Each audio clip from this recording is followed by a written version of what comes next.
嗱，我身後嘅呢個呢，其餘時光就係屬於深圳市華僑城集團打造嘅。咁山姆超市同埋我哋中山嘅一個高鐵站北站呢，離我哋陣間要去睇嘅屋苑呢，車程都只係10分鐘嘅一個路程嘅啫。哇！10年前呢個區位呢，周邊全部係一片荒蕪嚟嘅，全部都係啲農田啊，跟住係魚塘啦、釣蝦場啦。但係10年後嘅今日再嚟翻呢個區域，你睇翻街道嘅兩邊，全部都係我哋嘅食肆啦，我哋嘅生活配套上嘅超市啦，包括我哋嘅衣食住行呢，呢個區位已經係非常之成熟同埋非常之熱鬧嘅。其實呢，諗翻轉頭啊，每一個區位都係要經歷時間上邊嘅一個沉澱嘅。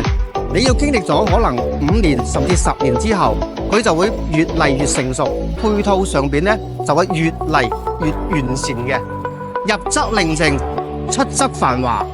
屋企樓下就擁有晒我哋生活上嘅一啲配套。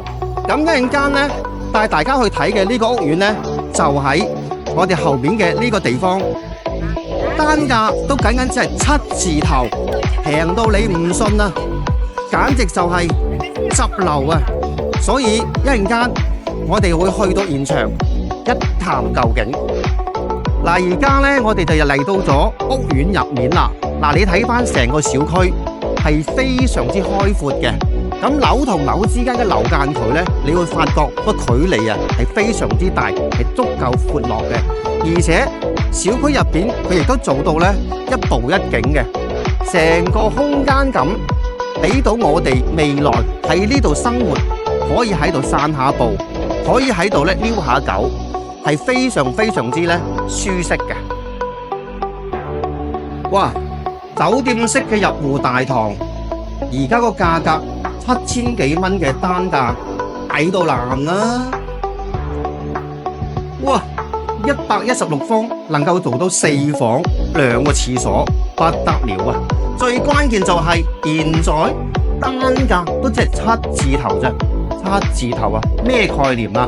首付款開發商做埋補貼俾你，4萬蚊你就可以上車，揦低呢一套4房單位。哇，唔通唔俾你租樓香咩？供咗幾年之後，呢間物業係屬於你自己嘅，房產證寫住係你個名嘅，仲使乜諗啊？買就係啦。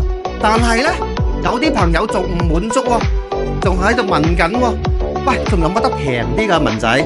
喂，講真啊，而家開發商都已經揼心口痛到赤聲㗎啦，因為嗰個價格都已經係屬於破底啊，蝕本賣緊啊。咁我哋講緊就係話，你想叫開發商降價咪算咯，你仲諗住要攞埋開發商嗰條命？哇，咁樣搞法唔掂㗎喎。嗱，如果你真係諗住用4萬蚊做資金槓桿去買低呢一套物業嘅話呢，咁隨時關注文仔，我帶你嚟中山實地睇樓。